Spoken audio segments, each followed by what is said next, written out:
The thing that's tricky about this film is that my main subject is a person who lied for a living. And so most of the historical record, the archival record, was stuff that he had produced himself. So yeah, it's a little bit tricky to figure out what the truth was about his life because he was the primary source for information about his life. And part of what he did so well was construct his own story. I'm Penny Lane, director of Nuts, which is premiering in the US documentary competition at the 2016 Sundance Film Festival.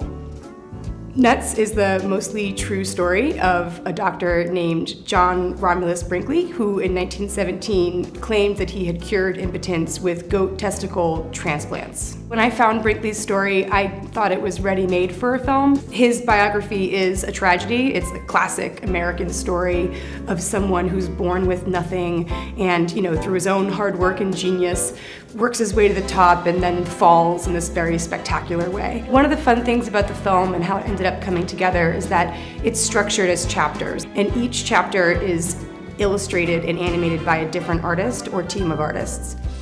It's too bad I don't have Billy Goat Nuts. Too bad. Say, Doc, why don't you just put some in me? Beg your pardon?